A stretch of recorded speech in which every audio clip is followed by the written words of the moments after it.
It was reported Sunday that Iran received a letter from the United States via multiple interlocutors that made clear that any Iranian attempt to close the Strait of Hormuz constituted a red line for the United States. Iran said that it's studying the letter and the U.S. is awaiting a response. Now that Iran has successfully highlighted the control it possesses over the vital sea lane, the time has come for Iran to dial back and play the role of the pragmatist in relieving pressure from the West.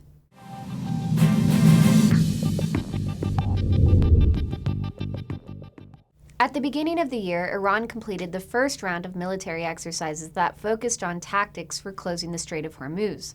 The Iranians timed those exercises with the completion of the U.S. military withdrawal from Iraq to send a very clear message to the U.S. and its regional adversaries that Iran is the preeminent military power indigenous to the Persian Gulf, and that any attempt to block Iran's rise could be met with a reprisal entailing the closure of the strait.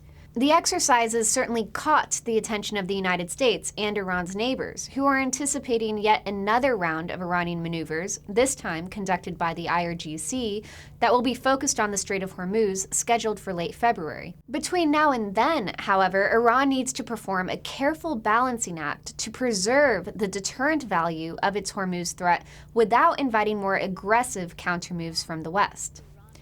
This is exactly why, all of a sudden, we're seeing a lot of talk about nuclear negotiations all over again. The Turks are trying to organize another meeting in Turkey among the Iranians and the P5+1 group to revive the diplomatic channel on Iran's nuclear program. The Iranians are appearing cooperative and interested in the talks, but are in no apparent rush to set a date. What's important for Iran right now is to, at the very least, present a convincing image to its opponents that it's willing to show flexibility on contentious issues like the Strait of Hormuz, Iraq, and the nuclear program. The rhetorical shift is obvious. Whereas during the military exercises, Iran maintained a fairly belligerent tone to convey the seriousness of the Hormuz threat, Iranian officials are now denying the exercises were even designed to showcase Iran's ability to close the straits, and were instead meant to convey Iran's commitment to guarantee regional peace and security. Before, it was a lot easier for Iran to maintain divisions between Europe and the US on sanctions, but the European financial crisis and closer scrutiny on European banks is creating more coherence in the sanctions effort overall.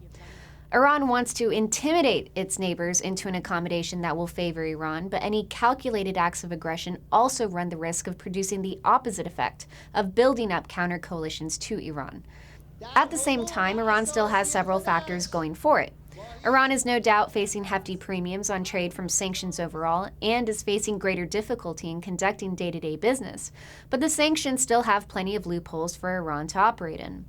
For one, Turkey is making very clear that it's not ready for a confrontation with Iran and seems to be going out of its way to maintain trade conduits with the Iranians in the face of US-led sanctions. This is why Turkey keeps insisting that it will only abide by UN sanctions, where it can be confident of Chinese and Russian resistance to the US in dealing with Iran. Iran's Asian buyers in the oil market are also facing pressure to comply with sanctions and turn to Saudi Arabia for more of their energy needs, but Saudi Arabia appears concerned over its own production limits and is making clear to its Asian buyers that they are free to buy from Iran and should not rely solely on Saudi Arabian spare capacity for their energy needs.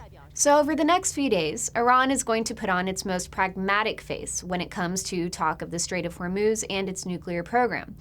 The need to go soft in rhetoric is compounded by the potential for the United States to exploit a routine rotation of U.S. aircraft carriers to position 3 carrier battle groups in the U.S. Fifth Fleet's area of operations. This would be a counter to Iran's Hormuz threats. The ebb and flow of pressure levels in this wider U.S.-Iranian struggle has become increasingly predictable, but it also does not preclude the potential for miscalculation and mixed messages in this energy-rich part of the world.